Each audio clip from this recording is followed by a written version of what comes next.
Good evening and welcome to the St. Peter's School Board meeting. It is Monday, December 19th. We're here in the Governor's Room, the Community Center. I'd like to call the meeting to order. And let's say our pledge of allegiance, please. I pledge allegiance to the flag of the United States of America and to the republic for which it stands, one nation, under God, indivisible, with liberty and justice for all.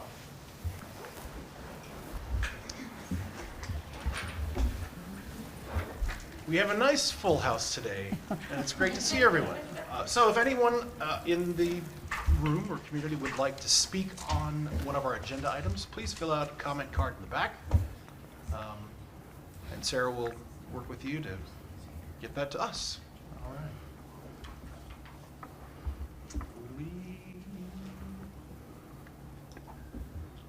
Okay, so we need to adopt the agenda, please. I move. We adopt the agenda. Second. All those in favor? Aye. All those opposed? Very good, thank you. Agenda is adopted.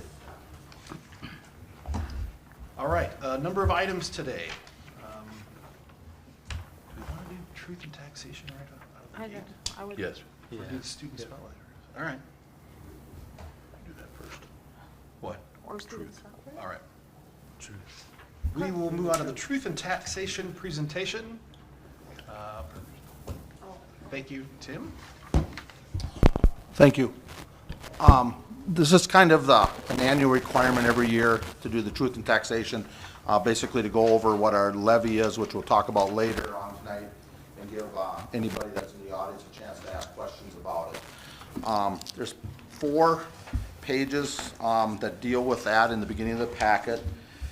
Basically, the first page just outlines what our levy was last year and what our levy was this year. If you remember back in September, we approved the preliminary levy, the levy limitation, which limited to a certain amount that you couldn't go above, and we did the maximum. There was only, typically there's not a lot of changes, but some changes between September and December. This year there was just basically one, which lowered the amount by $40,000 on our OPEB. The state asked us to do it a little bit different this time from what we've been doing in the past. So basically it dropped the levy increase down to $27,205, which is approximately, it's less than 0.5%. So that's basically just outlining the numbers there. The second page is kind of historical items on the levies and what they've been in the past for the last 10 years. And you can see this year, you know, under the major changes there in that column there was really not a whole lot of things that changed. You know, we talked about it at length back in September about, you know, some went up, some of the individual components of the levy went up and down because of the decline in enrollment. Some went down and some went up on other things. But basically it stayed really flat this year, and there was not, you know, like last year with the referendum, it was a major change, and you go back a few years with the bonds or the LTFM, but and things rolling off. But this year there was really pretty steady from last year and the previous years. So the levy that we'll be looking at approving later on tonight is a $7,115,818. Page 3 is basically just an outline of all the different components of the levy. And like we've discussed, there's probably, you know, 25, 30 different components, and each one adjusted a little bit from last year, up or down. And as you can see on the bottom, I guess I'll just try and highlight that. Basically, we have an increase of just about $27,000. So, and then the fourth sheet is basically we're required also to talk about our adopted budget, and this was our adopted budget at the beginning of the year. So that'll be, we talked about that at length, and actually probably January, February, March, we'll get into the budgeting a lot more, and even a little bit with the audit tonight. But basically what we'll be asked to approve later on, I don't know if anybody's in the audience to speak about the levy or ask questions, is the $7,115,818. So. Isn't it? Isn't that 7,140,000? I had a mistake in there, I apologize, but I see that now too. That's what should have dropped. No, wait, that is right. That's right. Yeah. Oh, that was last year's, I'm sorry. Yeah, that was last year's levy. Got them mixed up there. Yeah. It's a 7,100,000, thank you, Bill, sorry about that, but it's the 43,000, which is $80,000 in the preliminary one, or 40,000 left in the preliminary one in column H. Yep, I got them reversed, sorry about that. So, and that's the 28 cents, so, Wait, is that but yeah, the right number in but yeah, that, actually what we're gonna look at doing is column I there, the 7143. It's a $27,000 increase or 0.38%, so that's probably the lowest increase since I've been here. You know, you see a lot of the levies in the area were up a few percent, so this one is, you know, actually pretty steady state. So, I don't know if there's any questions, we'll be back to talk more about the approving the levy later on in the meeting, but, part of the state requirement is we do this at, you know, after a certain date, after 6 o'clock at night, and we always try and do it at 6:30 or the first thing on the item, so the, if anybody's here and has questions on that, they don't have to go for the rest of the meeting. So, there's no action at this time. All right, very good, thank you. resolution?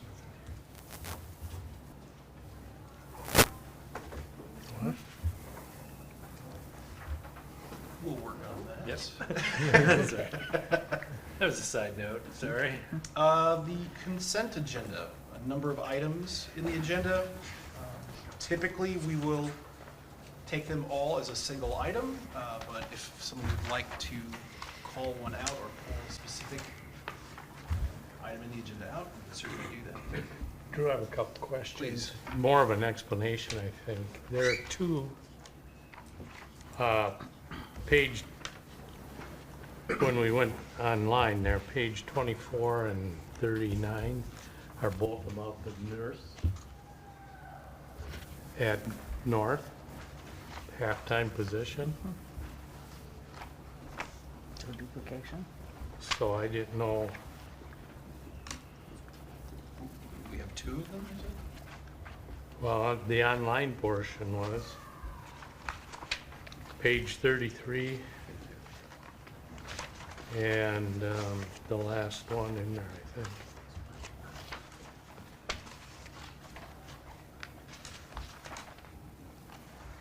Page 48. Is that, there should be a memo, but then the agreement, maybe I accidentally got in there. The agreement is, That is should the be first in one. there. Yeah, There's only one in Agreement there. is yeah. That's 33, right? in, And then 48 is the memo, I guess. Yeah. Okay. One, yeah, one's one. So we really don't need both of those things in the consent agenda, right? Then, the next question I had was the ELL position. You can expedite a tier 2 from, you know, the notes there said something about you're gonna try and get MSU to do something so they could get a short-term sub call, or short call sub. But can't you expedite a tier 2? John, do you want to speak to that? Questions about the ELL? I connected with DNA through email. Okay. And the response I got was they're unable to expedite. They have to wait for the background check to go through and then the licensing process. So in order to get that candidate into the classroom, they need to go through that short call cell. Doesn't the short call sub have to have a background check? It's a much quicker process. Oh, okay.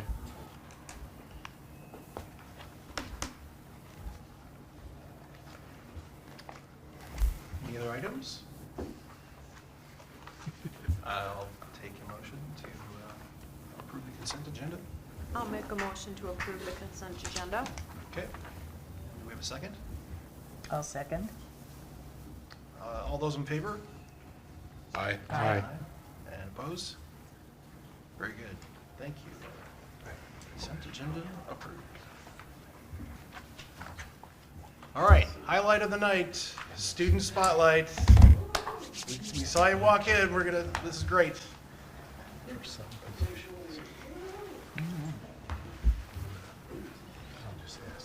Mr. Gronseth, members of the board, tonight I have Colby Nixon with us. Colby is a sixth grader at SPMS, and he was the last recipient of SPMS's AAA award. And the AAA stands for Academics, Activities, and Athletics. And Colby was nominated by his teachers and his strength and conditioning coach. So if you don't mind, I'll just read the nomination, and then we'll ask Colby a few questions. So the nomination, nominated by Brock Hansen and his teachers, Colby has shown dedication to the morning strength and agility program through his consistent attendance each week. He is a disciplined member of the program, which is shown through his focus and drive to accomplish his work efficiently each session. He is a positive leader who is respected by others in attendance. Wow. Good stuff. Speaking there about Colby and kind of his dedication to his efforts. So Colby, AAA means academics and activities. Do you mind sharing with the board what activities you're involved in? I played football, baseball, hockey, and basketball. Wow. So hardly anything. And then Colby, why do you choose to participate in activities? You can do anything you want with your time. Why do you spend it in activities? Because they're fun and I like being with my friends. Okay, very good. What is your favorite subject in school? Ed because I like the teacher and it's my type of thing. Nice. Who is your teacher? Mrs. Sanborn. Mrs. Sanborn. Very cool. And then what, you've got a lot of time to worry about this, but if it were all to end today and you graduated high school, what would your future plans be? Something that includes sports. Something that includes sports. And you've got a fairly sports-minded family. Is that accurate? Okay. And would you mind introducing who you've got back here? So that's my dad, and then those are my two grandmas on the right, and then that's my grandpa, and then that's my mom and my two brothers. Very cool. Very cool. Any questions for Colby? Yes, Colby. So, with all these sports, I'm sure you do a lot of training, and it sounds like you've been working with Mr. Hansen doing your strength and agility training in the mornings. Yeah. So, as part of that, and I also know that the middle school has some nice, long hallways around the gym. Do you ever get to run through those hallways as you're training? No. Oh, really? Okay. Actually, yes, we do. You do? We take a lap around the gym Yep. in the hallways. I always thought that was cool. You get to run in, you get to run in school.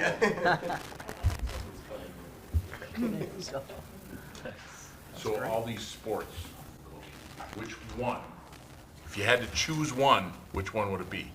Football. The answer is supposed to be whatever's in season.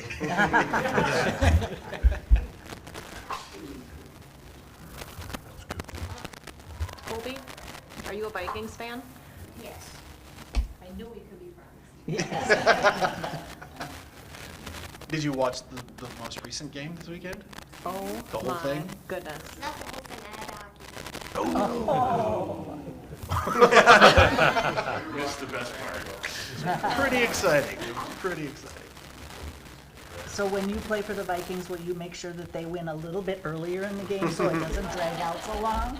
Thank you. I could probably get you connected. A former student that I worked with that always wanted to be a football player, CJ Ham. Yeah. Well, there you go. Very good. Congratulations. Yes. Yeah. Good job. Thanks, Colby. Good to meet you.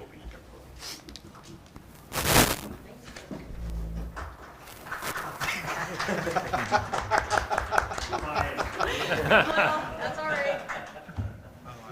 Tim thought that was for truth and taxation. Thank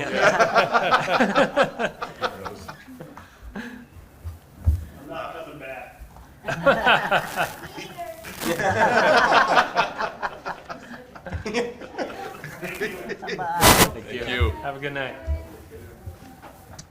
Our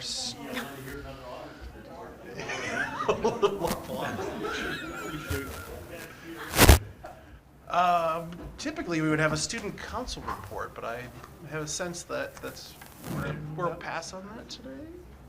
a tough goal this year, and they must be busy Yeah. people. Yeah. I couldn't even tell you. It's like, I don't even know who it is. I don't think I've seen one. Yeah. Were they, Well, so be make it. sure they were notified and Busy. invited, yeah. Yep, very busy. Tough weather.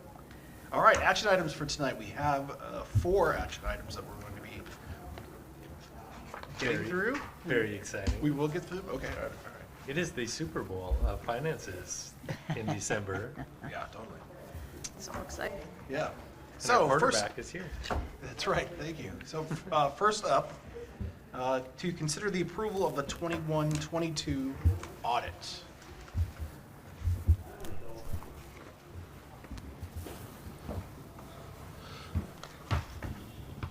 I have with me here tonight Lane from Abdu Solutions. They've been our auditors for, I've been here 10 years and before that, and I think I've worked with Lane for all those years, so he's familiar to many of you. And I'll just let him talk a little bit about the audit and answer questions and whatever. So, Yeah, well, thanks for having me.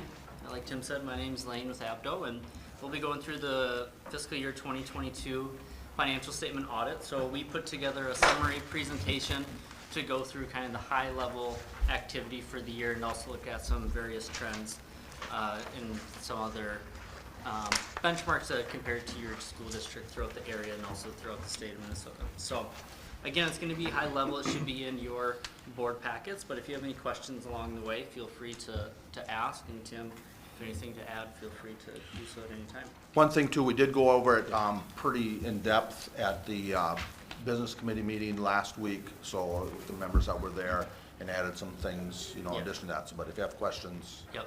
So we did go through it in a little bit more detail at that meeting. It will be a little bit more high level even from that. I should also preface that we are still working on finalizing the report officially. I don't anticipate any of the numbers to change, but we do still need to go through our quality control and some other things before the end of the year here. But again, I don't anticipate any of the numbers to change from here going forward. Any questions for me before we start? No, All right. thank you. So like I said, we'll go through our audit opinion, what our responsibilities as auditors are versus your responsibility as a school board. We'll look at your operating funds, and then again, kind of some key performance indicators on how you benchmark against other school districts. So the first thing that we're required to communicate is what our objective is as a financial statement audit, and that is to provide opinion on the financial statements. And we provide reasonable assurance that they are free from material misstatements. So really what that means is that we're engaged to make sure that the numbers are free from significant errors. So a lot of times people will hear of an audit, they think of we're looking for fraud, we're looking for wrongdoing. That's not the case with financial statement audit. We are engaged to look at the numbers to make sure that they are reasonable. So again, our objective is to provide an opinion on those financial statements, where ultimately financial statements themselves fall back on the school board through acceptance of the audit report. So with that, we gave a unmodified or a clean opinion on the financial statements, which is what you want and are generally accepted accounting principles. We're also required to look at other areas of legal compliance put out by the state and the federal level. We don't have any findings to report on the single audit report with the 2 major programs that were audited, which were your ARPA dollars and then your food service activity. And then we also have some other areas of legal compliance at the state level, which we have some instances of non-compliance to report, which we'll go through in the next couple slides here. So again, you had a clean opinion on your financial statements. You do have the following findings if you go to page 4 here in that presentation.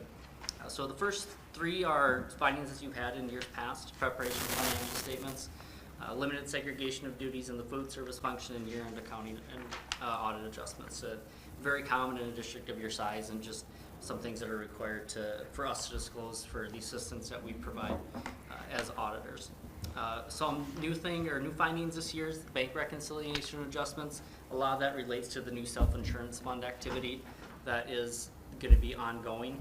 So Tim is aware of that. We're going to be working with him to get that established and get that adjusted more timely throughout the year, as that was a new function this year for the district. Anything to add on those, Tim? Yeah, basically on the self-insurance, we started that right at the, beginning of the year, and it's a complicated accounting, everything's there, it's just a complicated and getting into the right fund. We tried to mirror it after our dental, which has been self-insurance for a number of years. And because this is a lot larger, we have to do it a little bit different. And so it's just a matter of working through it and getting it done. You know, not starting, we kind of started behind the 8 ball a little bit last year, and, you know, now we're catching up, so. And page 5 is the compliance findings that we talked about. The first one's collateral coverage. Tim was aware of that too at the end of the year. A lot of it has to do with the timing of when the receipts came in and exceeding the amount of the FDIC coverage limits plus the collateral that was pledged. Student activities, we also have some findings to report around that.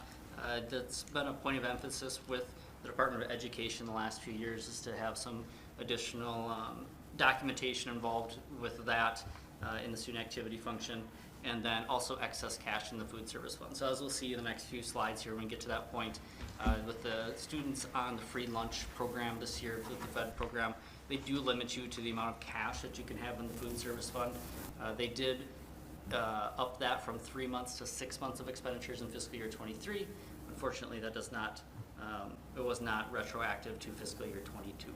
So you do have excess cash in the food service fund. So those are the 3 non-compliance findings that we have. Tim, anything to add on that? Yeah, on the collateral, we just missed that for a month or so, and then we have that one fixed. And we have a report to cover that. The student activities, we need to kind of implement a couple things with the student activity department as far as a couple forms to get the students more involved in some of the expenditures. And then the excess cash in the food service fund, it's just, as you'll see in some of the reports there, we spent more money this year, but we didn't spend enough. The food service fund did very well because of the free and reduced, everybody qualifying for, you know, it wasn't free and reduced, everybody got the free meals this last year. So we served a lot of meals and they all got paid for. So it's an excess cash, and we're actually right now still over the 6 months. And I don't think we're alone in reading other reports and seeing what some of the food service balances did throughout the year, because it's just a function. And you know, we tried to comply as best we could with still being good stewards of the money, not spending it on some stuff that wasn't needed. So. Any questions on that?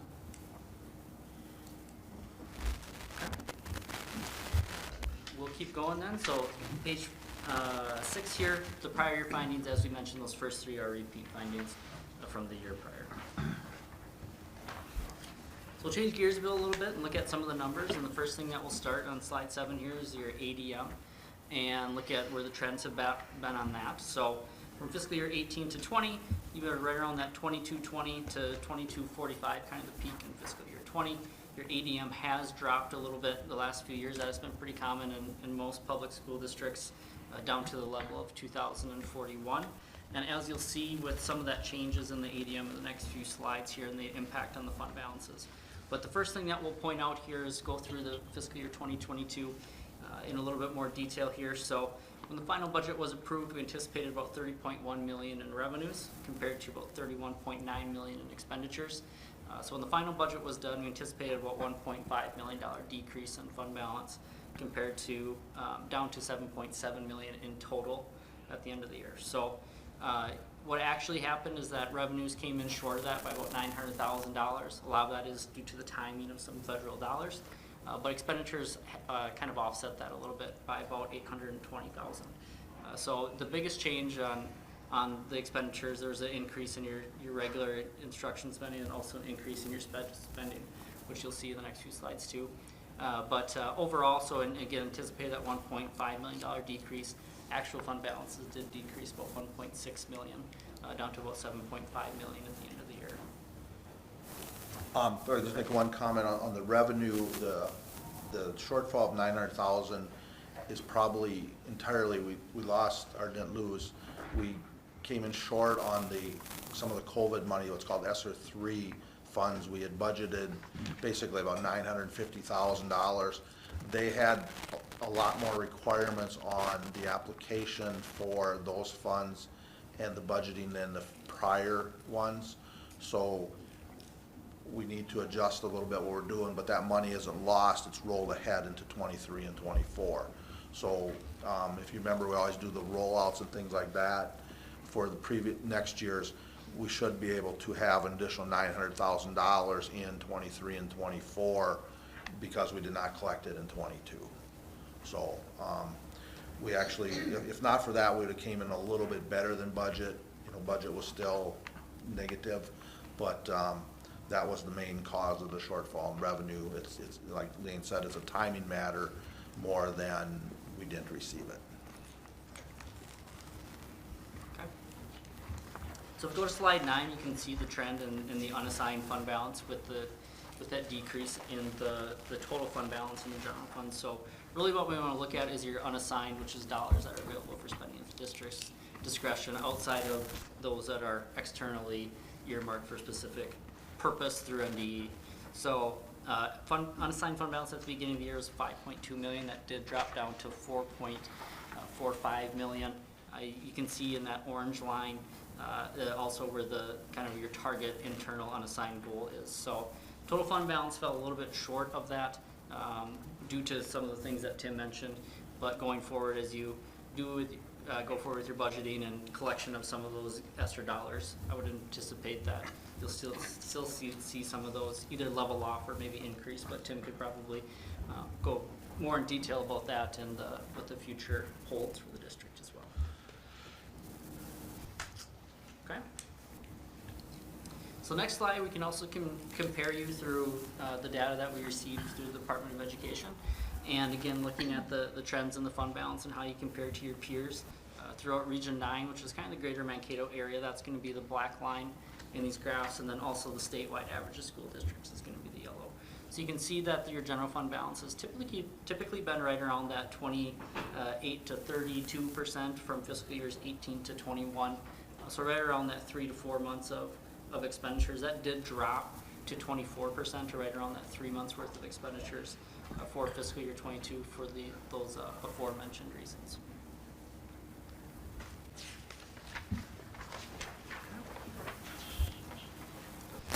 Next few slides here, I'm not going to go through in a ton of detail, but the one thing to point out in your general fund revenues per ADM, the main driver of your every dollar that the general fund does collect is going to be through the state of Minnesota, the Department of Education. So your tax levies end up being right about 1/10 of collections, where the state resources through the gen ed and the special ed aid functions are going to be your main primary source of revenues. And if we drill down onto the property tax function a little bit more in slide 12 here, you can see on a per ADM basis, you are favorable to other districts on how you operate. Your taxes on a per home basis are a little bit higher. Mainly that is just due to the build of the tax base and where some of the allocations are done in that. So, but on a per ADM basis, you are favorable by about $300 per ADM.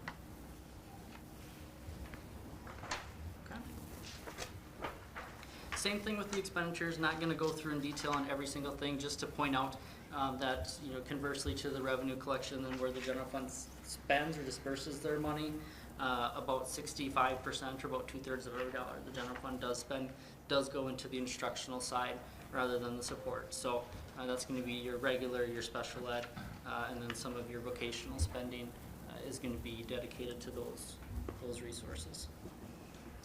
And then the same with your general fund expenditures by object code. About 3/4 of every dollar general fund does spend goes towards the salaries and benefits. Any questions on that?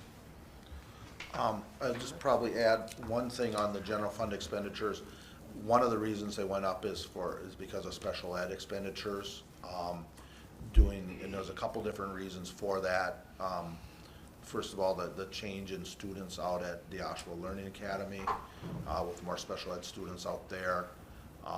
Also then, MVed, there were some increases on expenses there, and then our just general increases there. One thing about that money, it's a little confusing in the whole scheme of things. We spend it in '22, we get it back a couple years later. So some of that shortfall from this year will be picked up later on, not the entire portion of it. That was a chunk of it this year, special ed increases. So. Yeah.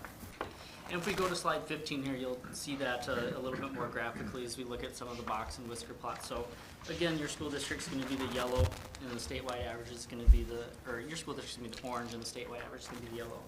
So you can look at your general fund expenditures on that per ADM basis. You've pretty much fluctuated with your peers. That did jump up in 2022, as Tim mentioned. You did have the additional spending, a lot of it related to the SPED and the regular instruction, and then also with that decrease in the ADM for the year. And you can see it too in a little bit in the next couple slides here on the regular instruction, and then also the SPED, that you are a little bit higher than the statewide average in 2022 for both the regular and the SPED instruction. I do like to preface that doesn't mean it's a bad thing. It really just means that more of your resources are being dedicated to those areas of the regular and SPED instruction. One thing with the SPED too, we probably have a little higher percentage of SPED than average also, which increases, you know, obviously this is based on total ADMs, which is that, so that's a little bit, Yeah. makes it a little higher. If you look at that graph on 17, I think that's representative of that. The past few years from 19, 20, and 21, you are a little bit higher than where your peers have been at, and that did, as Tim mentioned, did jump up in 2022 as well, which the timing of the cash flows and how the revenue recognition works at the state level will be collected in future years. Lane, I had a quick question. Yeah, absolutely. On these comparisons to the state, are these projections of the state average? So from 19, 20, and 21 are actual. So we do a data request from the Department of Education. They send us all in an Excel form, and we can work it based off of the area, and that's how we come up with some of the different metrics. 2022 is projected based off the trend from 2019 to 21. So we don't have all the data from the state until they release it, which is usually like June-ish by the time they get all the reports in. So I would anticipate that yellow line in 2021 to increase more than the trend is right now, just for a variety of factors, the spending of the gear and the ESSER dollars, inflationary pressures, that sort of thing. So that is a great question. I would anticipate that yellow line to probably increase higher in 2022 than where the trend has been at recently. Any other questions before we move on to food service? Okay. So same thing, looking at the food service, looking at your final budget to the actual amounts.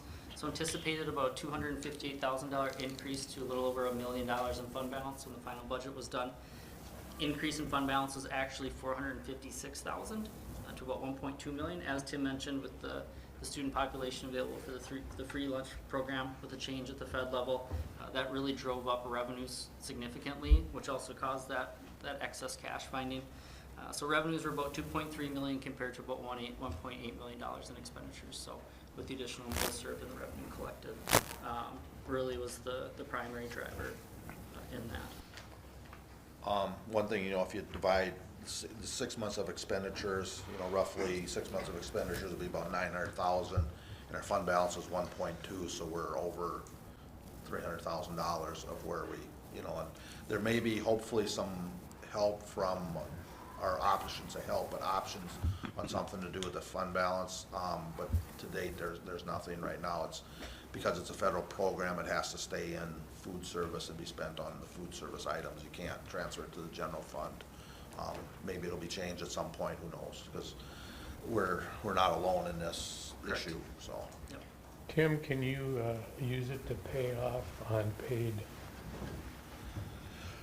Actually, No. unpaid balances have to be paid from the general fund Into food service. into food service. Correct. Because, yeah. That's not really Well, it's food. I know, the way they look at it, and I'm not saying I agree with this, is that it should have been paid, if it had been paid for, it would be in the fund service balance, so they require it to come in because we're part of the free and reduced federal program. They make the rules.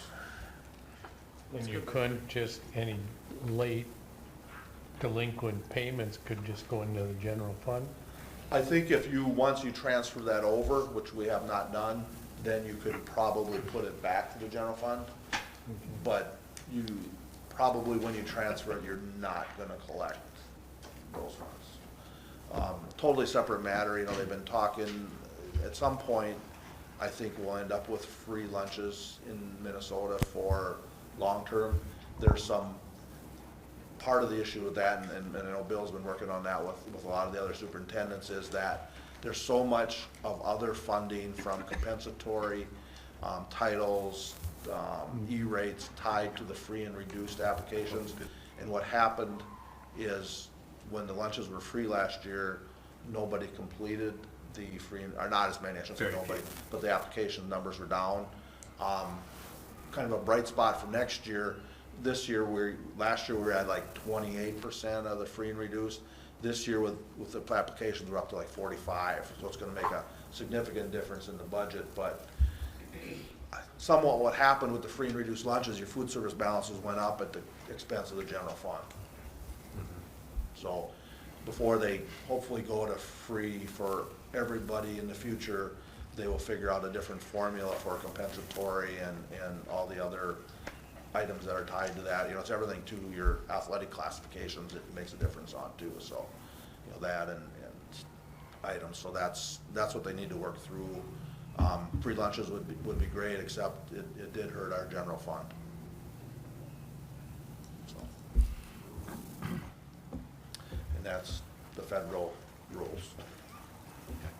That's a good way to put it. You're kind of at the liberty of the feds, where you can only spend it on a certain amount of things, but you can't have too much in there. So your hands are kind of tied. So like Tim said, maybe hopefully in the future they'll give you kind of a one-time reprieve and allow you to transfer, but at this time it's just unknown. And they set the cost too, don't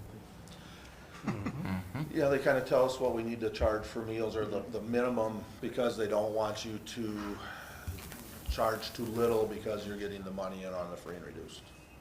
And the adult meals are set a certain price too, so it's, yeah. It's a good program though with the free and reduced, because it does help a lot of people out there. It just causes, you know, they make the rules, Yep. so. Charlie, do you have a question? No.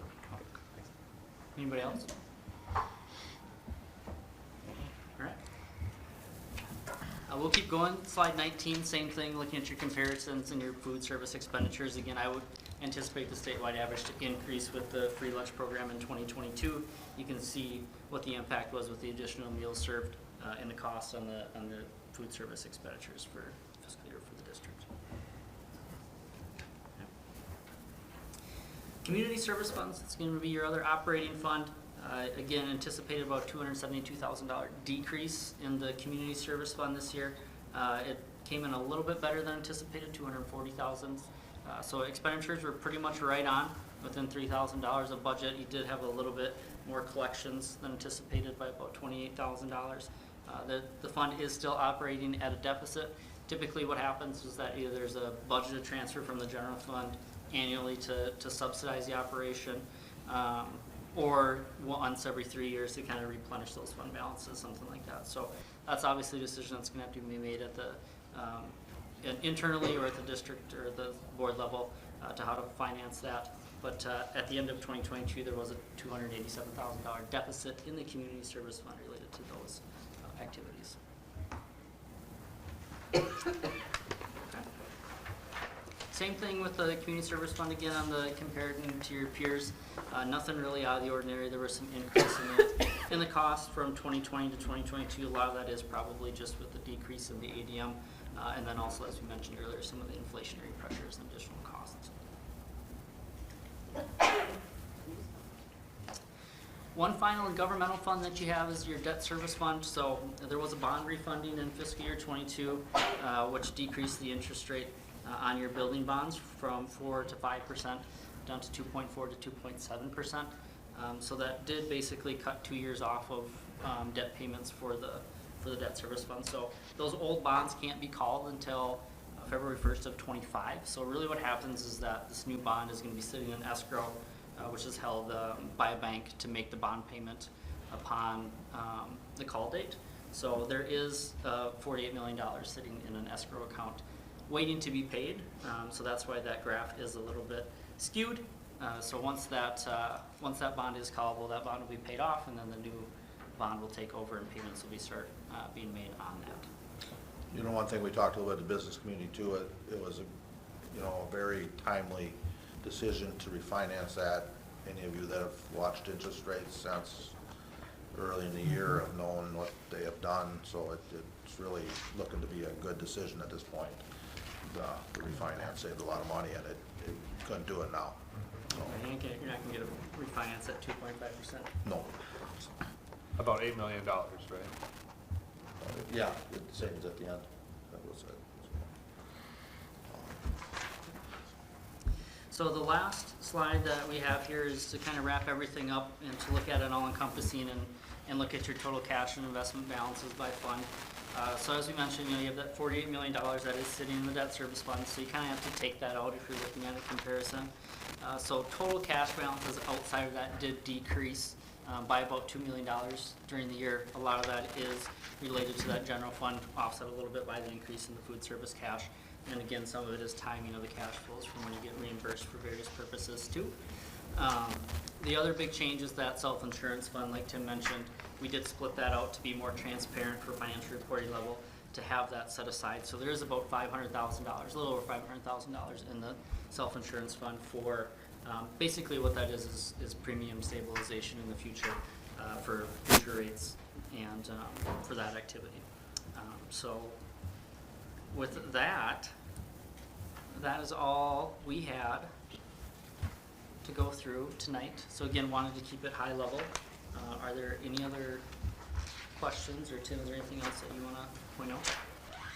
I guess I just want to thank Lane and Abdu. This year was, we had a lot of moving parts between the refunding and the self-insurance and a couple other, changes. The referendum was, during the year too, and it was a lot of different things. Atypical, it wasn't an atypical year. It was pretty much an unusual year, and then throwing all the COVID funds, which are just moving, and then the food service stuff. It was, Unique year. It was a unique year, yes. It's a good one to have in the books as far as the audit. So. Yes, very good. Thank you. Appreciate it. I'll make a motion Yeah, to thank you. approve the 21-22 audit. Do we have a second? Second. Any discussion? All right. All those in favor, please say aye. Aye. And all those opposed? Very good. Motion passes. Thanks, everyone. My Thank contact you. information is on the last page. If you have anything, I'd be happy to answer it as it comes up. Thank Thank you. you. Thank you. Thank you. Yeah. Sure. Oh, Tim, this is great. All right, so next item here. Consider the approval of the certification of school district levy for taxes payable in 2023. This time I'll get the number right. There's just been a lot of numbers this last couple of weeks here. Apologize for that early on. But basically what, happens here is we need to certify the levy, and then, if it gets certified tonight, then we report it to the county and to the state, and then we say that we had the truth and taxation meeting, and that goes through. As we talked a little bit before, remember in September, we had the preliminary levy, and that was certified at the maximum. The only change from that is, like I talked before, was a $40,000 drop in the OPEB, the other post-employment benefits, which reduced from $350 to $310. Otherwise, every category was the same, and that's the first, like I said, the levy was, this is the first time I remember nothing changed from the state between September. Usually they have a calculation off or LTFM changes or something, but this year was pretty straightforward. And it's probably the smallest increase I've seen too, at 0.3, whatever it was. So it's, I guess the asset it's certified. And we talked about it at length also at the business committee meeting on last week. So that's, I don't have a whole lot more to say on it, except it was actually pretty boring this year, so that boring is sometimes good. If you remember last year, we had the referendum and everything, it was kind of up in the air a little bit in between if the referendum passed, so. Very good. And could you say that amount again, just so we make sure I we just have want the to make right sure we got number the in right motion? Yep, number. nope, Because there's Yeah. two different ones in here. Yeah. Yeah, it's the one on the first page there, on the truth and taxation, I apologize. 7143-02328. Okay. the one on the action page is 38. The cents is 38 cents or 28 cents. Oh, okay. I don't know if that matters, but I think it matters. Yeah, That 10 cents would hang us up somewhere. Yes. yeah. Next year's. The first page says 28, Yeah, which I would assume is right. I apologize for that, yeah. No, I don't know that it's you, Tim. Okay. It was me. Could be. Oh, 38. I think it's a 28. I mean, if not, I'll under levy at 10 cents. It'll be Okay. fine. So do the 38 just to be safe? Yeah, and then I'll do the 28 cents, yeah. All right, I make a motion to approve the certification of the levy for taxes payable in 2023 for the amount of $7,143,023.38. Very good. Do we have a second? I'll second. Okay, do we have any discussion? Okay, very good. So all those in favor, please say aye. Aye. And those opposed, same sign. Very good. Approval. Thanks, Tim. Thank you. Thank Yeah, you. thank you. You win. Next up, we're considering a resolution establishing combined polling places.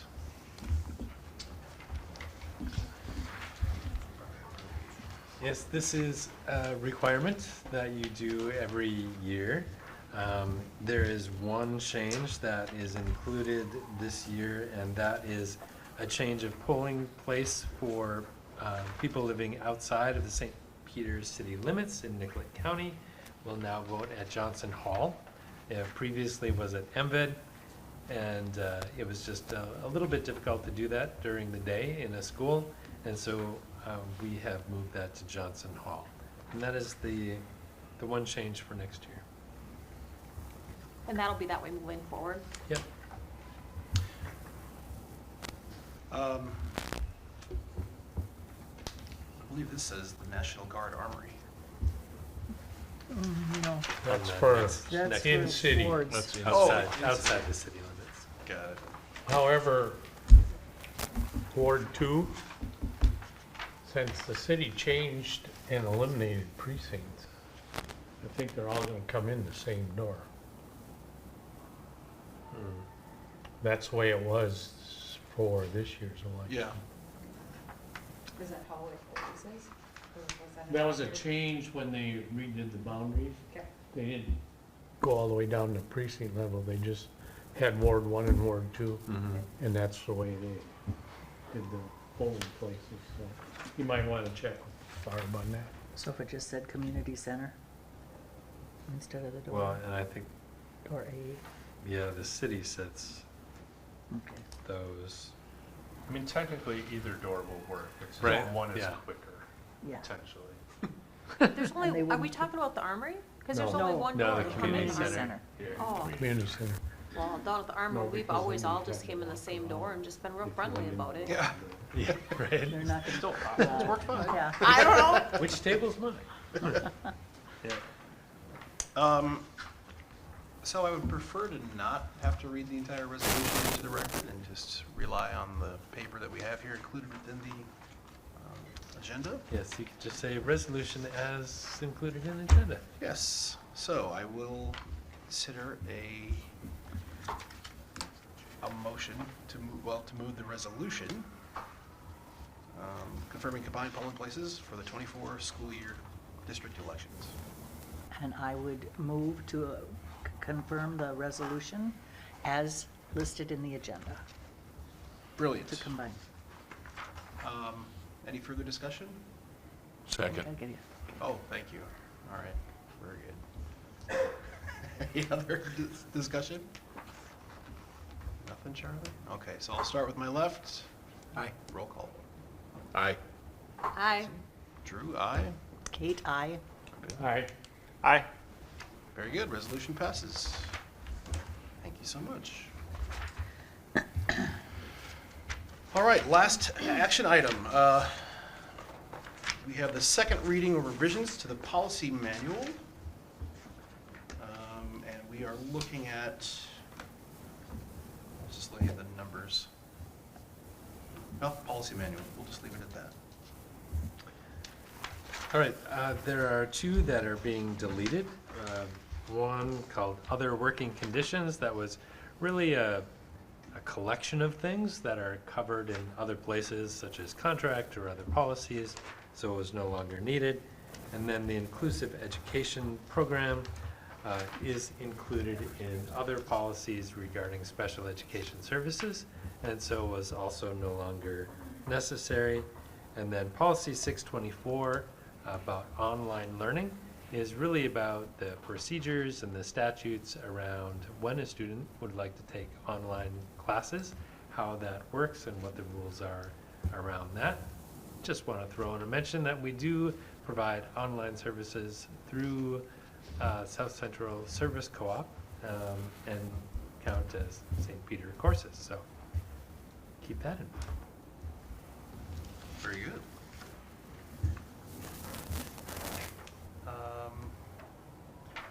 All right, well, with that, we'll consider an approval or a motion to approve this last agenda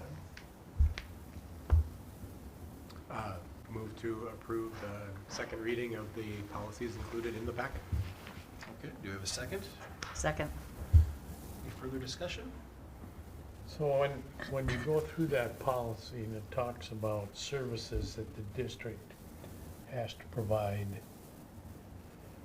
if someone is a full-time online student at an institution, generally another school district, that has gone through all the state stuff to be approved by them,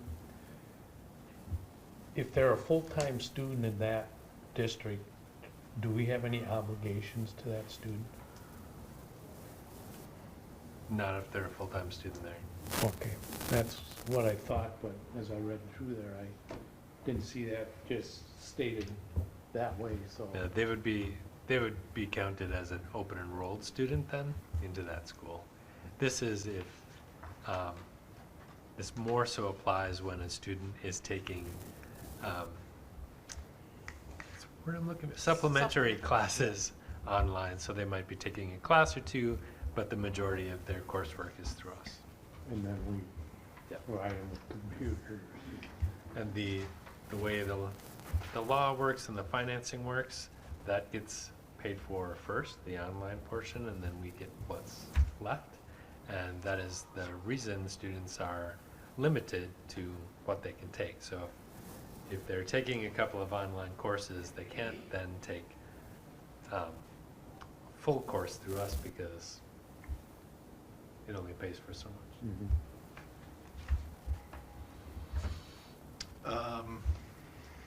Yes, very good. Oh, well, we have to call for the actual Vote vote. on it, Yes.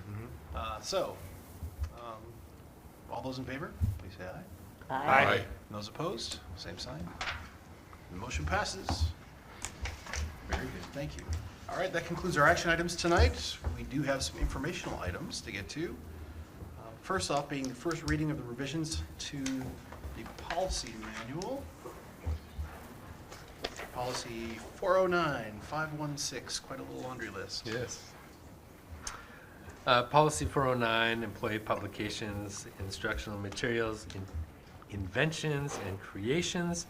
This is an existing policy, 5.81, and there were a few little differences, and we are adopting the new policy.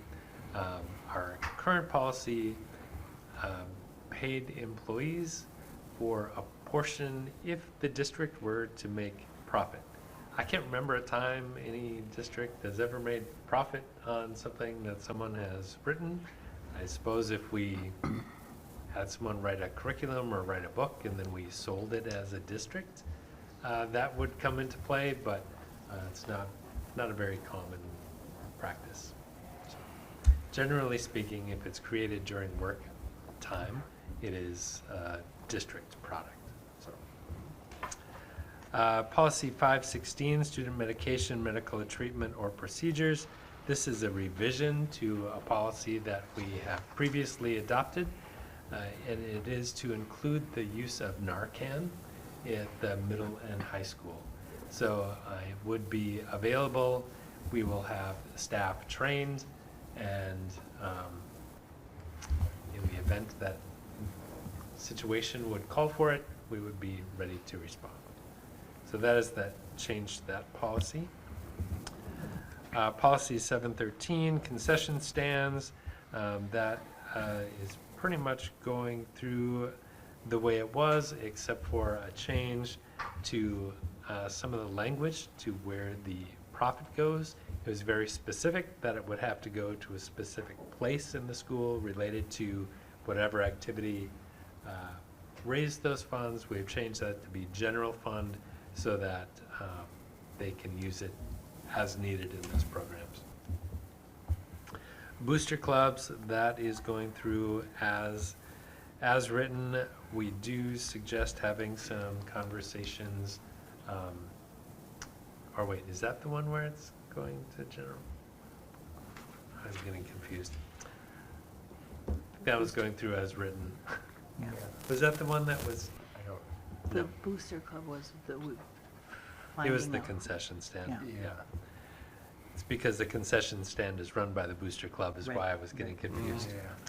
Yeah, Crisis management policy, they did have a model policy that was kind of a build your own policy, like take your practices and put it into their model policy.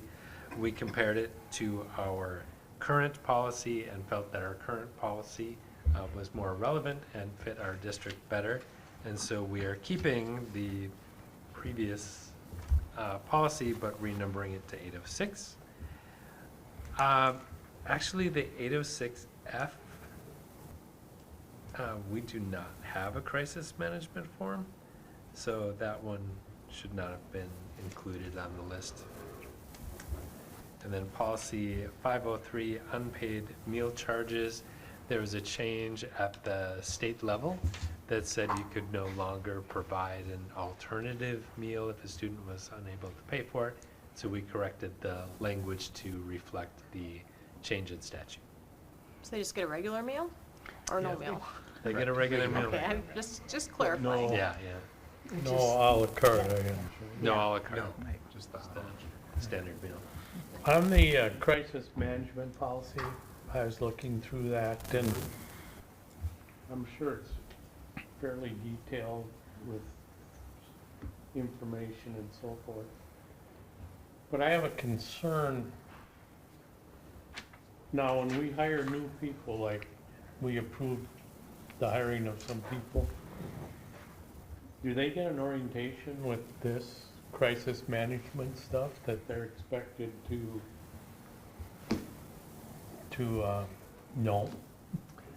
When we hire people at the beginning of the year, we go through,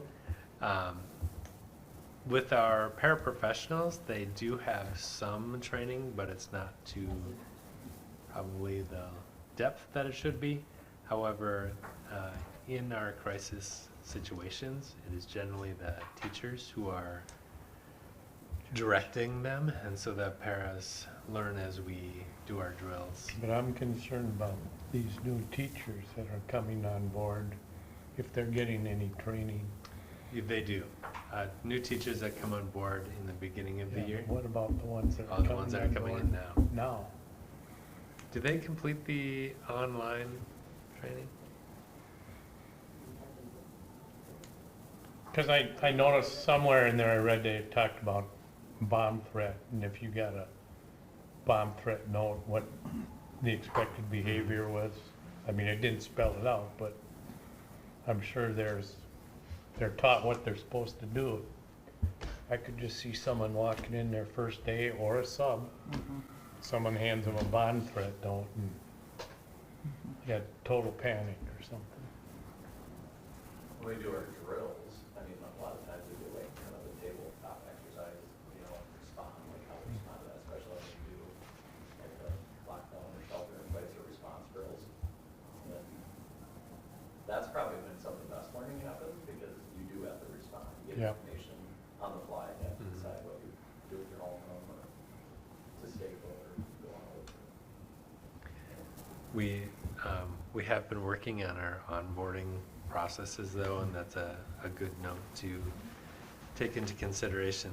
I know we've upped our game with onboarding paraprofessionals this year, working with MVET, and would like to do that for all employees that are starting with us. Yeah, it's nice to throw the unexpected at them every once in a while, because that's usually what happens. Like I tried to get them to pull the fire alarm during a lockdown once. Well, they did it, but they announced they were gonna do it.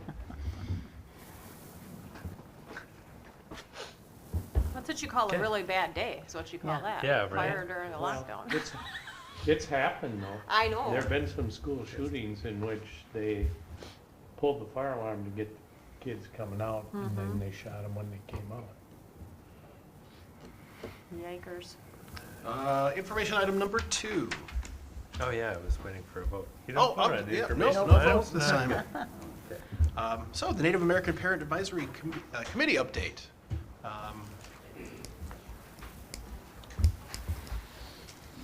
Yeah, I'm super excited to have John Graff and Shar Claw joining us tonight, representing the Native American Parent Advisory Committee. I have to say that Shar, serving as chair of the committee, has brought a lot of energy and excitement and new activities and new events, and I'm so pleased that you're here to share with us tonight. So thanks for being here. You too, John. Yeah. So as you're aware, school districts in the state of Minnesota with 10 or more Native American students are required to have a Native American Parent Advisory Committee. We met that threshold in 2017, and the team has kind of been evolving since. But as Mr. Gronseth said, when Shar took over the team, our productivity curve just went. Yeah. So Shar's here to talk a lot about some of the things that they've been up to. Yeah, for those who don't know me, my name is Charmaine Klopp. I'm a staff here. I'm a paraprofessional of the early childhood. I have 3 kids here. I'd like to introduce myself in my own language, like always. Yate, Shay, Charmaine Klopp, Yanashia, Tishan, Deshinishlo, Ashin Bajtin, Tansan, Hishte, and Tofa National. I got elected in May, and I had like so much plans coming from a different school district. I'm actually coming from Shakopee School District, so I had a lot of plans and vision for this school district. And I'm proud to accomplish a lot so far. Our goals and objectives for the 2022-2023 Native American Parent Advisory Committee, we have like 5 area goals that we submitted to the state, and they are as follows. Support post-secondary preparation for American Indian pupil. That's 1. 2 is support the academic achievements of American Indian students. And 3, make curriculum relevant to the needs, interests, and cultural heritage of American Indian people. Area 4, provide positive reinforcement of self-image of American Indian pupils. Area 5, develop intercultural awareness among pupils, parents, and staff. These like goals and objectives I just read myself and John combine like our brains together, submit that to the state of Minnesota. But here at St. Peter's School District, our goal as a committee is to strengthen and promote positive experience among our Native American students. We like to help guide each Native American student through strengthening self-identity, culture perseverance, and tackling positive future endeavors.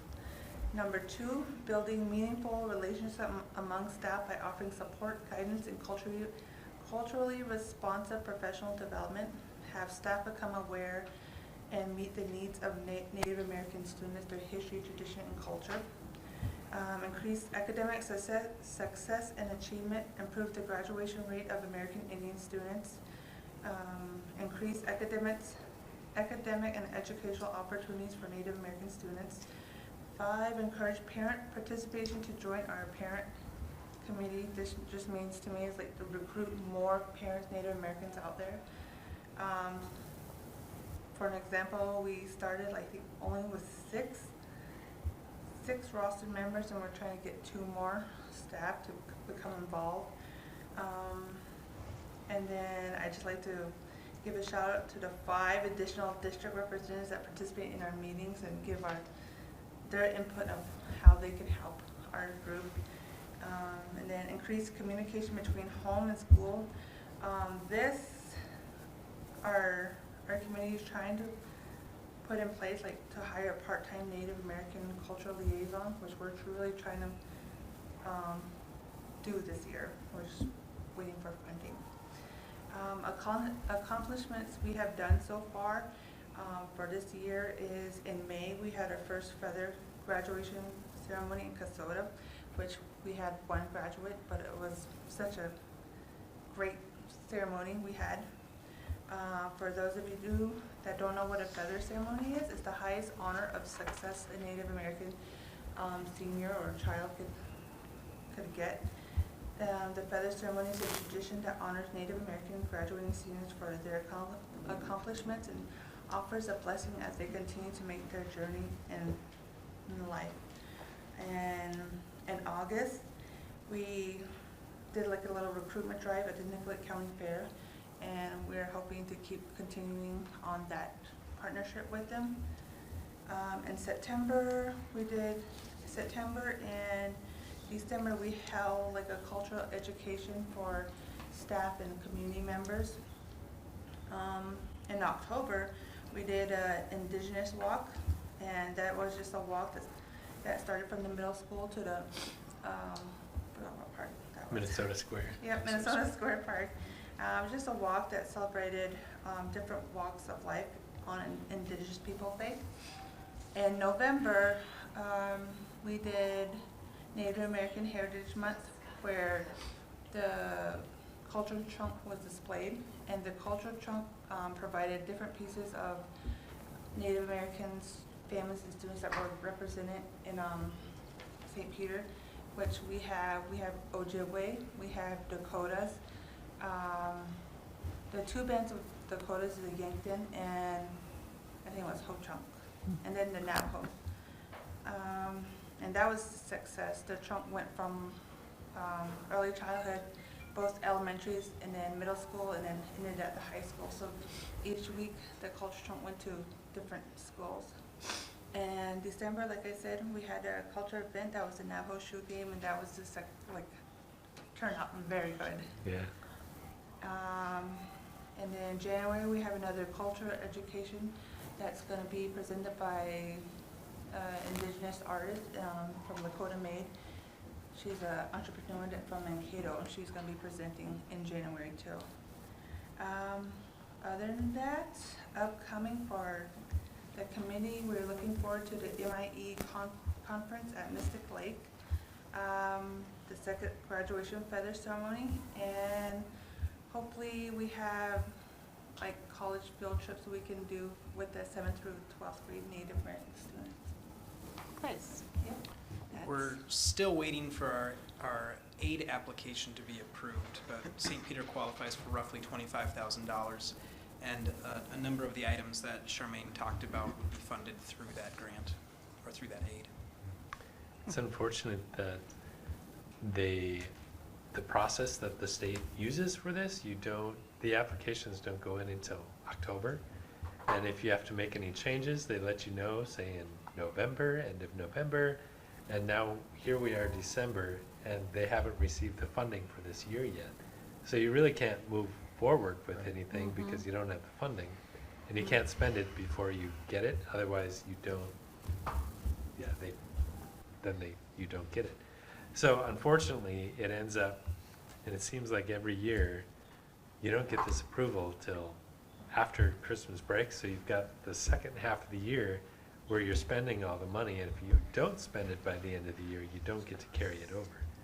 So you end up with this blank spot where you don't have the funding.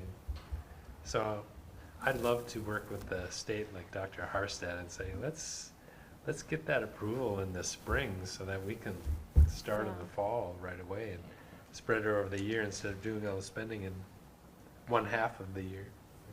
So.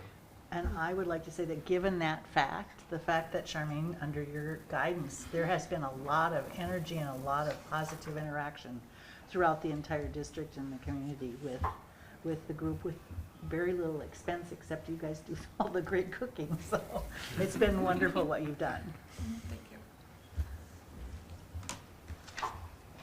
That's great. Anything else? Any other questions? Thank you very much. Yeah, we appreciate Yeah, that. thank you. Thank you. All right, off to reports.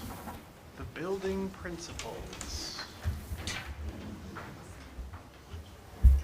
If you just leave your muted laptops on the table before you use the board, appreciate that. It was the weather radar popped up. The weather radar popped up and then it was an And I advertisement. was trying to make sure mine wasn't going off when I came up here, and went off before I came up here. Your chair is kind of. Yeah. Happy. The good news is the radar right now is cleared. That is, okay, Good. good to know. The bad news is it takes you 2.5 hours to drive from St. Paul. Oh. Yeah, so Doreena's, she's out tonight. We had Rocco Paluti's funeral today, and so she's there with her staff. So that is where she is tonight. But in early childhood, we're focused on winter themes, of course, with being in the middle of December here. We've been having parents come into classrooms to do some activities this week, so that's been fun. They were scheduled a couple for last week, and now they've moved. So it's been great to have people back in the building now, since we've kind of put a hold on that for the last year and a half or so. We do still have openings in our 3- and 4-year-old classes in preschool, and I just want to put that out there again because after the first of the year here, we're going to be advertising that and hitting that hard. We've had some folks move out of the community into other places, and so we've lost some students, which we're sad about, but we do have some openings, so we want to encourage families to get signed up for preschool if they have some interest. And then, of course, we always have our early childhood screening. That's a regular occurring 3 times a year, and so we're working on getting ready for that, which will be in early February. Mr. Doherty? Very good, thank you. Wow, nice lead in. So you're focused on winter activities? Yeah, and the radar. We're focused on winter break. We have some activity. Kind of, it's good, right? It's good to have a break between things as well. So. Oh, yes. Well, I have just greetings from North. I have some kind of some things from last meeting I wanted to share, like how things went. I know last meeting we talked about like the North Clothes Closet that happens every year, which was really well attended again this year. Our student council members noticed that it was pretty much like a sprint to the boots, the snow boots during that North Clothes Closet. So our student council put together the boot drive and got about 80 pairs of lightly used or new boots, which was pretty awesome. So families can stop in and pick those up. They're right inside the front door at North, and those have been going like out the door pretty quickly, especially with all the snow flying. And also something our Kelly Hagan, who's one of our interventionists and our social worker. That was my bad. Still Can you believe I used to be tech? You used to be tech. Notifications on. I'm like, keep pushing the volume down It's button. even better than it was that I did. So anyway, Kelly Hagan's one of our interventionists, and our social workers have been working on a project here for a couple years called the Giving Tree, and it's named after the Shel Silverstein book. If you walk in door number 1 on the left-hand side, there's this Giving Tree, and families can just grab items to purchase that our social workers know that families need. So if you were to walk in North right now, you'd see over like 200 items, like brand new items, that our social workers have been calling families in need for, and then they can come into our conference room and literally shop, like do seasonal shopping and get, I mean, anything from toys to clothing to books, and it's all just donated items from our community. So I definitely want to thank our social workers, Mandy Kennedy, Dave Rebar, and interventionist Kelly Hagan's just been doing a great job organizing that. And that was really cool to see, like, families stopping in today and going right to the conference room and just grabbing items that their family needs, and a lot of them are taking them home to wrap them up. So really cool project. Some planning's on the way for our 4th grade kindness retreat. This is an annual event put on by Youth Frontiers that's organized by our 4th grade team, and our Ms. Kennedy helps to organize that as well. And then it's fully funded by the Mankato Clinic Foundation, which is really nice. I mean, we pretty much have been able to count on them every year for as long as I can remember. So definitely thank them for funding that. That's always like really good timing. It happens in February of each year, and that's kind of a nice mid-year point to remember about kindness, being kind to each other, and the fourth graders doing a great job with it. And then just had the episode number 3 of Saint Center. I think we push it out on social media. If we don't, like, we gotta keep pushing that out, because our students have really taken the lead on it. Lily Gersemmel, and then Gabe Figueroa anchored it for this 3rd edition. It's pretty professional. The single leader was watching it back there. We got the Saint Center logo in the table, and there's usually a event by one of our paras, Nick. Mr. Nick is just loved by the kids all over. He does a 90-second like activity bit with anything from like the students' hockey games that are coming up to what the kindness crew is doing and stuff like that. What all the action on the playground is every day. There was also like a kind of a clothing show, like, hey, what's it look like to be prepared to go outside for your free time when it's 5 degrees outside and snowing.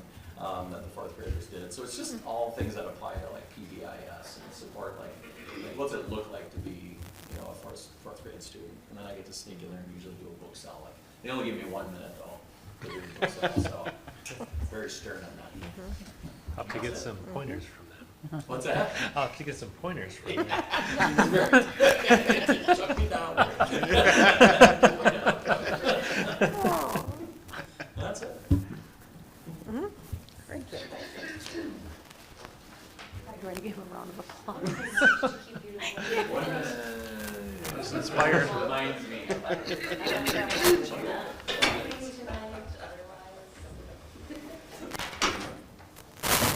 I will try to stay to 1 minute. In alternative programs right now, I'll just talk about night school first. We just finished up our 2nd session. We had 26 students enrolled, and 21 of those students completed a half a credit or more.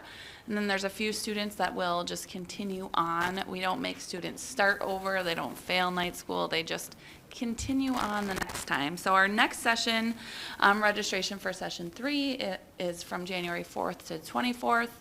And so we'll hopefully be able to catch anyone from quarter 2 that needs to finish up some credits too. So I'm really proud of those students that finished. It's hard to do night school after a full day of school, so it's awesome to see so many succeed. Right now at Rock Bend, we have a few openings, so we're working with our counselors at the high school so that we can have some smooth transitions for high school students that want to start at Rock Bend starting 2nd semester. So that's happening, and at Oshawa Learning Academy, we're always having students kind of come and go. So especially at this time of the year, that is really a difficult transition for students coming into a residential setting. So really just trying to establish routines with those new students before they head into a long holiday break. Out of order.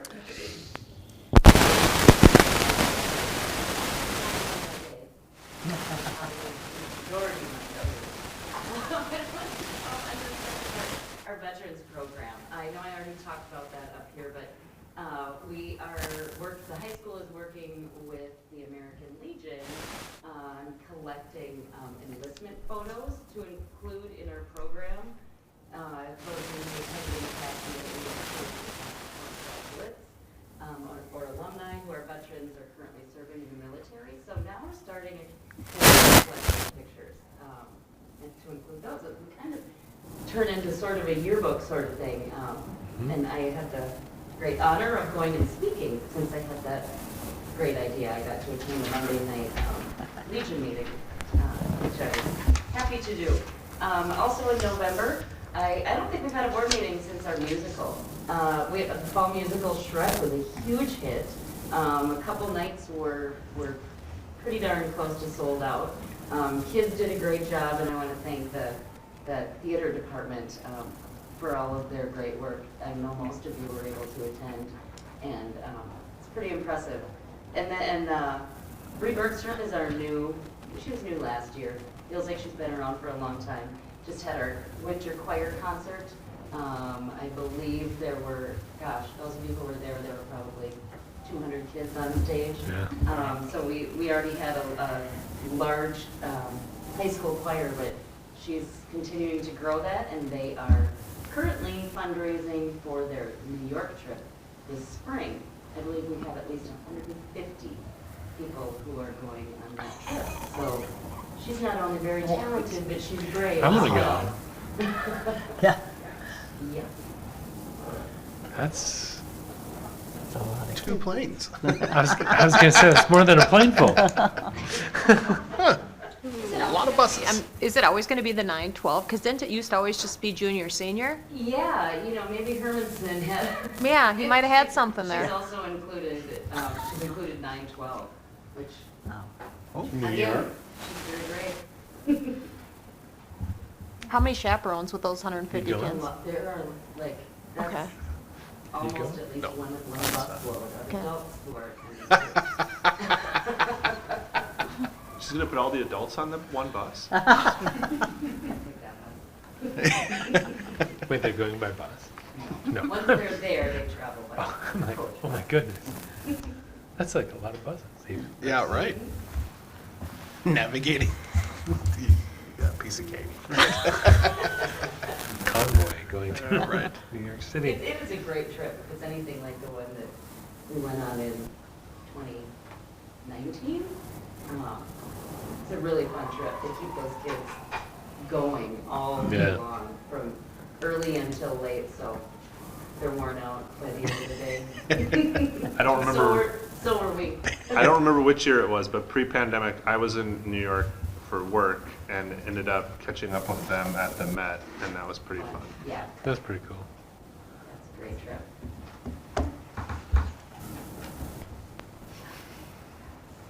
Lots of fun stuff happening at the middle school as well. The first week in December, our Fine Arts Department wrapped up their winter concert series. 5th grade general music, 5th grade and 7th and 8th grade choirs all performed out at the Performing Arts Center. Student Council just wrapped up their second annual Hot Chocolate Fridays event. Every Friday in December, kids are greeted at the door with a cup of hot chocolate and that the student council members are delivering. Just a great way to start the day, and we only had just a handful of spills this year, which is a huge step up from last year. Huge. Liz this year. Good thinking. The Project for Teens visited our 5th grade health classes last week, and their message was all about courage and using individual superpowers to help students inside the school and outside the school. And lastly, believe it or not, we're starting to think about course registration. Our registration book is being looked at by all of our teachers right now. Ms. Dozy will start to visit classrooms to talk about the registration process early in January, and we hope to have the full registration process finished by the end of February to help sort out staffing for next year. Very good. Thank you. Thank you. Mr. Cronstadt. I guess that makes it better. It does. It's your turn, yes. Well, I do, as Mrs. Trapke mentioned, I want to begin by sharing our condolences with the family of Rocco Coletti. Several of us attended, well, a whole room full of St. Peter were at the services this evening, and it was, very unexpected that he passed. And he's been with St. Peter Schools for a long time. He's going to be sadly missed. I also want to thank our crisis team, who has put a lot of time and effort this year into making sure that our students and staff are supported. We've had our share of sadness this fall, with this being the third staff member to pass away during the school year. So I just want to take a moment and recognize all of the time and the effort and the care that they have put into planning our responses.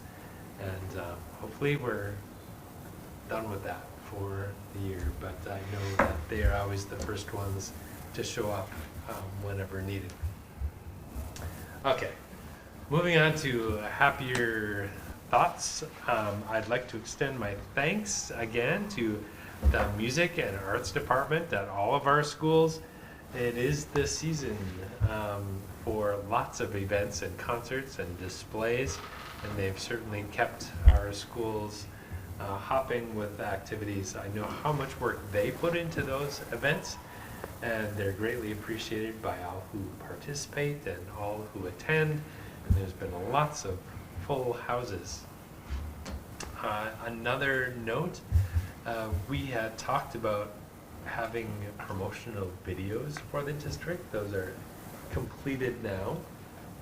I did share a link with all the board members for you to check those out. If there are any changes that need to be made, let me know. I think next week is our kind of our deadline for letting them know what changes would be made. They're looking pretty good. Those will be rolled out with our enrollment campaign. We heard about preparing for registration at the middle and high school. Kindergarten registration will be held in March.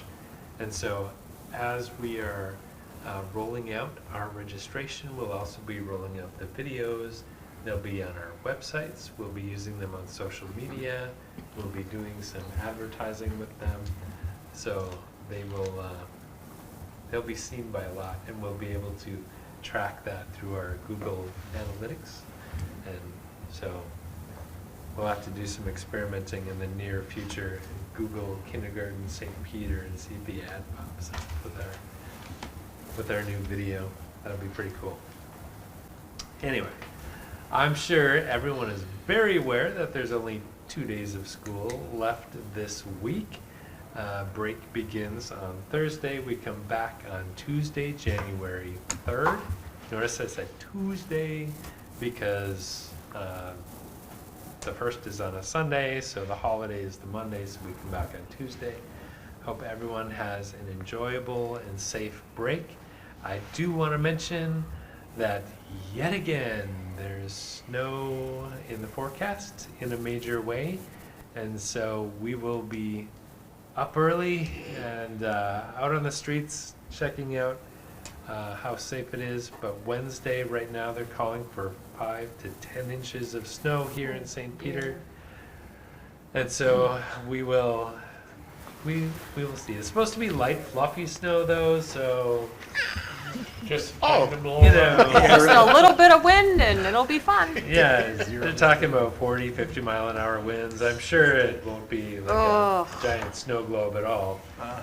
But so maybe be listening on Wednesday morning. If you see me out driving around, just wave. See you in the roundabout sideways. Stay out of the roundabout. I will say, the roundabout has become my true test because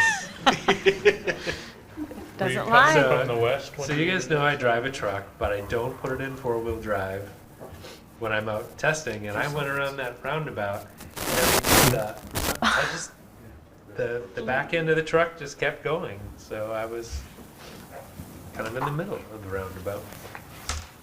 Not gonna lie, it was kind of fun. And then I went home and called off school. Very good. All right, around the table, Mr. Potts. Tim? Nope. Tracy? Oh, and one of them is a question, first off. As registration with the middle school and high school in particular, is that information given to the two, or how is that information given to the two private schools in town? Like if they have an 8th grader that theoretically would want to enroll in 9th grade.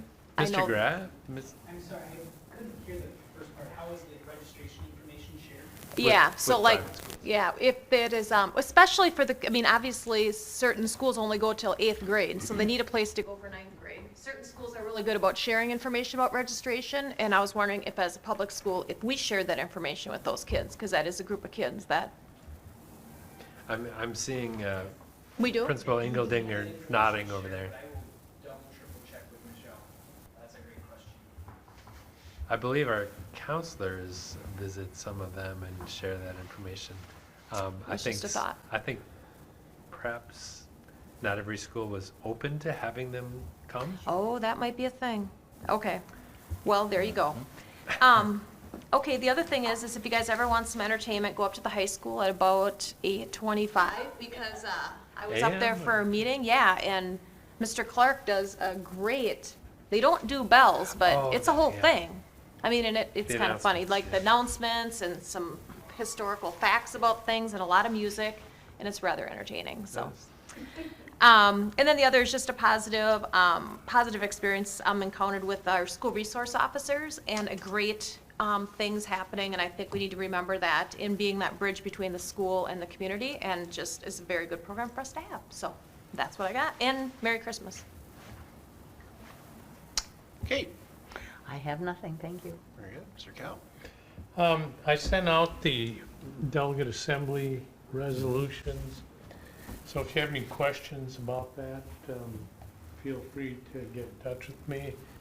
Also, if you would like to see the MSBA legislative platform, get a copy of that, I can email you if you want. Then I do have a question. The organizational meeting, is that at 6 or 6:30? 6 o'clock, because the city council meeting is the same night at 7 o'clock.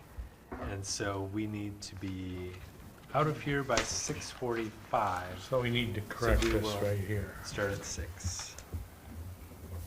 Noted. So the organizational meeting is just gonna be on a night by itself, right? Correct. And then we have another meeting on the, It's the Thursday. yeah, 19th. I thought it was the 19th. Well, how about I just go through all of them coming up here? Why don't you? We'll get that straightened right up. We have the business committee meeting on January 9th, 5 PM, right here in the governor's room. The organizational meeting that same night, Monday the 9th, 6 PM, right here. We have an education committee meeting Tuesday the 10th at 6:30 in the district office. And then we do have our MSBA Leadership Conference coming up. That's Thursday and Friday, January 12th and 13th, up in Minneapolis. And all of our accommodations and all those details are all set, so we're good. Policy Committee meeting, Wednesday, January 18th at 4 PM in the district office. And finally, the January board meeting is scheduled for the 19th of January, right here, 6:30 PM in the governor's room. Any other items or updates? Oh, I'm sorry, Chair Leonard. Do you have anything? Thank you for sharing the meeting. I appreciate it. I did not anticipate a 2.5-hour commute home. I didn't know it was snowing, but it So the wasn't roads are great. pretty good then? It's not, the metro traffic was not good. It's light fluffy snow. 15-mile-an-hour average, they say. I was doing under that, Yeah. so. Yikes.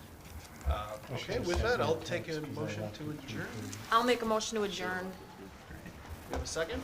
Second. All those in favor? Aye. All those opposed, same sign. Thank you, meeting is adjourned. Yeah, it was